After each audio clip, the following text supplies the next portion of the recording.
please subscribe and don't forget to press the bell icon to get notified whenever we upload a new video. RJD नेता और बिहार के पूर्व CM Lalu Prasad Yadav चारा घोटाले के चौथे मामले में दोषी करार दिए गए।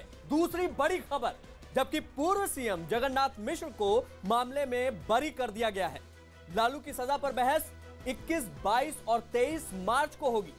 रांची की विशेष सीबीआई कोर्ट ने लालू यादव को दुमका कोषागार अवैध निकासी मामले में दोषी ठहराया है। इस वक्त की दूसरी सबसे बड़ी खबर है ये।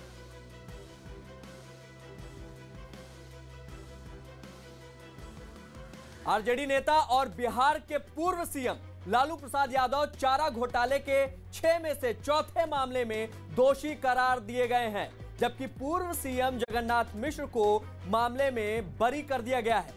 लालू की सजा पर बहस 21, 22 और 23 मार्च को होगी। रांची की विशेष सीबीआई कोर्ट ने लालू यादव को दुमका कोषागार अवैध निकासी मामले में दोषी ठहराया है।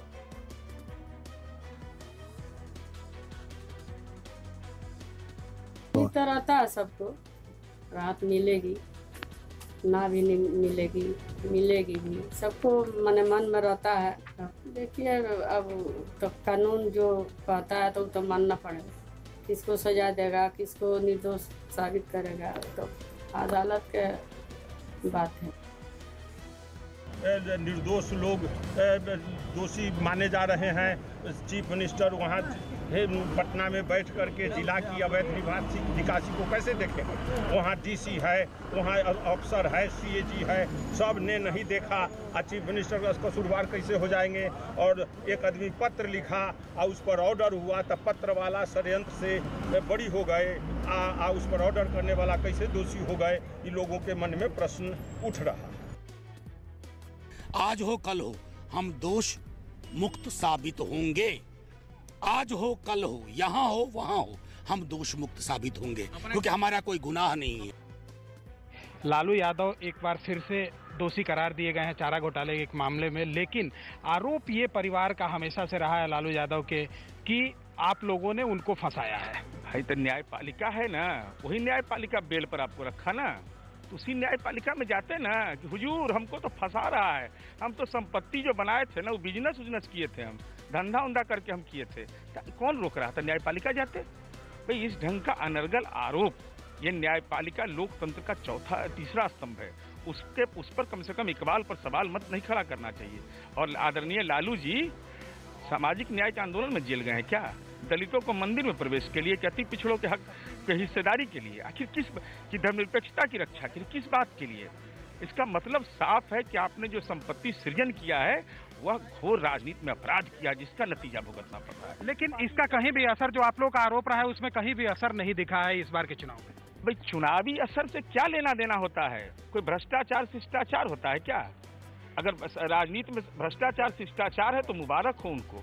इसका मतलब तो संपत्ति सृजन ही राजनीति का माध्यम होना चाहिए। तो राष्ट्रीय जनता दल के विधायकों को पटना में फ्लैट नहीं है, आपको 18 फ्लैट आ गया, तो कहाँ से आ गया? बिजनेस कर रहे थे क्या?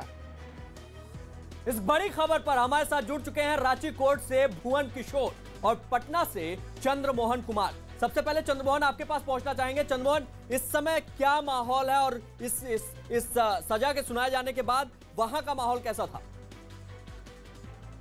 बिल्कुल, देखिए लालू यादव चौथे मामले में दोषी करार दिए गए हैं और इस पर सजा का ऐलान 21, 22 और 23 तारीख को होना है। हालांकि यह चौथा मामला था और लालू यादव अभी जेल में, होटवार जेल में बंद है। इस फैसले के आने के बाद राबड़ी देवी ने साफ तौर पर यह कहा है कि वो ऊपरी अदालत का दरवाजा खटखटाएंगे और वहां से उनको न्याय मिलेगा। लेकिन जो यह फैसला आया है इसको लेकर लालू के परिवार को काफ़ी पहले से आशा थी कि हो सकता है कि इसमें कुछ उनको न्याय मिले, लेकिन साफ तौर पर उनका यह मानना है कि अब को अगले कोर्ट में जाना होगा। कुल 5 मामले चारा घोटाले के चल रहे हैं रांची के कोर्ट में, जिसमें यह चौथा मामला था जिसमें लालू यादव को दोषी करार दिया गया है। इसके पहले लालू यादव को 3 मामले में सजा मिल चुकी है, जिसमें वो अभी रांची के होटवार जेल में बंद है। और अब जब सजा का ऐलान होगा उसके बाद परिवार हो सकता है कि अब रांची के हाई कोर्ट में जाए, लेकिन अभी साफ तौर पर परिवार का यह मानना है कि 120B जो धारा है उसका कहीं ना कहीं उल्लंघन हो रहा है, साफ तौर पर परिवार का आरोप है और पार्टी के नेताओं का आरोप है। अभी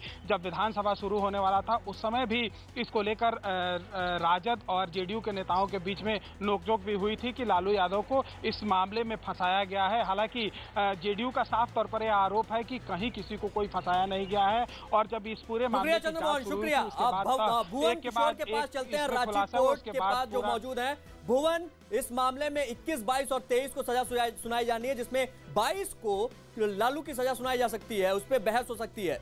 क्या कहना चाहेंगे?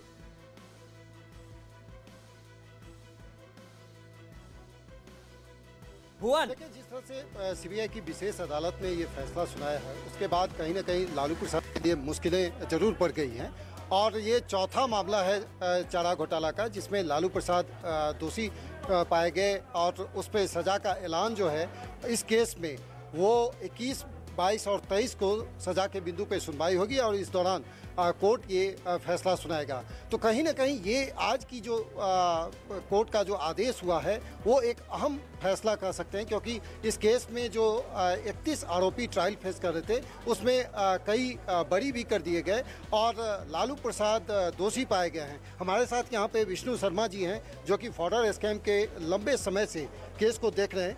आज का जो फैसला है और लालू प्रसाद को दोषी माना गया है, ये चौथा मामला होगा लालू प्रसाद के ऊपर में जो दोषी पाया गया है। कौन कौन सी धारा में ये दोषी पाए गए? अंडर सेक्शन ये दोषी पाए गए under section 120B read with section 420, 467, 468, 477A, 471 and 409 IPC में and under section 13(2) read with section 13(1)(c)(d) prevention of corruption act में इसमें दोषी करार किया गया। सेंटेंस के बिंदु पर 21, 22, 23 3 तिथि निर्धारित की गई जिसमें सेंटेंस पर आर्गुमेंट होगा, जिसमें हम लोग लीनियंट व्यू लेने के लिए प्रेयर करेंगे क्योंकि लंबी बीमारी से ग्रसित हैं, वॉल्व चेंज है, ये सब ग्राउंड्स है और ओल्ड एज हैं, तो उस पर जो भी लीनियंट व्यू हो, लेकिन नॉट लेस देन 1 ईयर का प्रावधान प्रिवेंशन ऑफ करप्शन एक्ट में सजा का है, तो उससे कम सजा का गुंजाइश नहीं। इस तरह से ये 21, 22 और 23 को देखना होगा क्योंकि सजा के बिंदु पे जैसे ही ये फैसला होगा और ये कहा जाएगा। शुक्रिया भुवन, शुक्रिया। ये देखा जाएगा कि इस बार फैसले पर लगातार राजनीतिक प्रतिक्रिया भी आ रही है।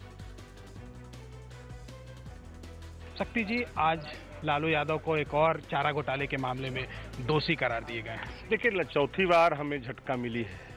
निश्चित तौर पर हम उम्मीद जताए थे कि जो दुमका कोषागार के मामले में लालू प्रसाद जी पर कोई मामला नहीं बनता है।